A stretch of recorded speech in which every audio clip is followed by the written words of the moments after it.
అయితే పాపులను రక్షించడానికి లోకానికి వచ్చి శిలువ మరణం పొంది, శిలువ మరణం, ఆయన ఏ పాపం చేయలేదు, ఆయన పరిశుద్ధుడు, నీతిమంతుడు, పాపం లేనివాడు. అయినప్పటికీ కూడా ఆయన ఏం చేశారంటే శిలువ వేశారు. అయితే శిలువ వేసి సమాధిలో పెట్టినప్పుడు ఈ రోజు 3వ దినాన్న ఆయన తిరిగి లేచారు. అనేక మంది భక్తులు ఉన్నారు, గొప్ప గొప్ప జ్ఞానులు ఉన్నారు, పెద్ద పెద్ద వారు పండితులు అనే వాళ్ళు ఉన్నారు. కానీ అనేక మంది మరణించారు. కానీ యేసుక్రీస్తు యొక్క మరణము, ఆయన సమాధిలో పెట్టినప్పుడు ఆయన తిరిగి లేచాడు సజీవుడు. కాబట్టి యేసుక్రీస్తునందు మనం విశ్వాసం ఉంచినప్పుడు మన పాపములను క్షమించి మనకు వచ్చే మరణ శిక్ష నుంచి ఆయన తప్పించి మనల్ని సజీవులుగా ఉంచగలుగుతారు. కాబట్టి ఆయన చెప్తున్నారు, భారం మోచున్న నా సమస్యలరా నా యొద్దకు రండి, నేను మీకు విశ్రాంతిని ఇస్తానని సెలవిస్తున్నారు.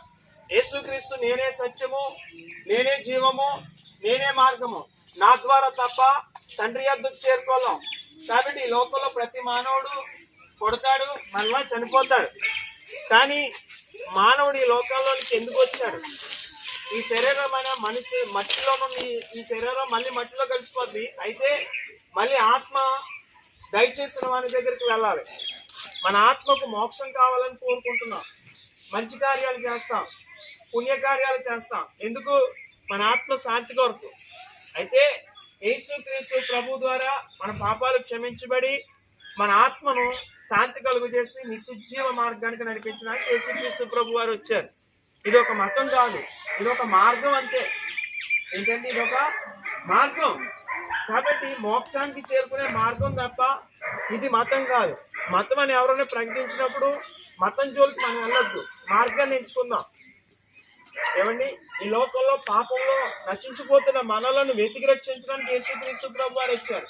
అందుకే దేవుడు లోకమును ఎంతో ప్రేమించి కాగా తన అద్వితీయ కుమారుని అందు విశ్వసించిన వాడు నశింపక నిత్య జీవం పొందును. ఎంతో మంది కోట్ల రూపాయల ఆస్తులు ఉన్నాయి, మంచి మంచి అందము చందము ఉన్నారు, చాలా మంది పదవులు కలిగి ఉన్నవారు ఉన్నారు. మనం చాలా మందిని చూస్తాం. మనకన్నా ముందు కరోనా టైంలో చాలా మంది చనిపోయారు.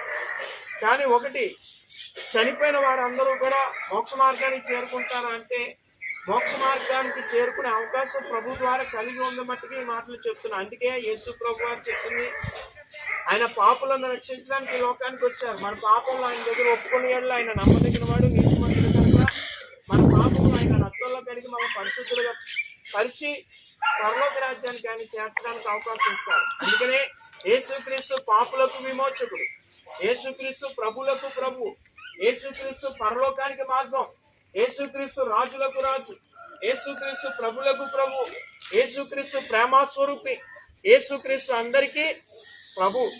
అందుకని ఈ యొక్క పాదలమ్మ పొరలో ఈ యొక్క క్రీస్తు యొక్క రక్షణ సువార్తను ఈ రోజు ప్రకటించడానికి, క్రీస్తు యొక్క శిలువ మరణం ఆయన జయించిన దినము. కాబట్టి ఆయన ఖాళీ సమాధి, ఆయన సమాధి ఖాళీ సమాధి, ఆయన సమాధిలో నుంచి బయటకు వచ్చారు సజీవునిగా, మరణాన్ని జయించారు. అందుకే ఈ రోజు మీకు ఈ యొక్క సువార్తను ప్రకటిస్తున్నాం. మీ అందరికీ ప్రత్యేకమైన వందనాలు. దేవుడు మిమ్మల్ని దీవించునుగాక, మిమ్మల్ని ఆశీర్వదించునుగాక.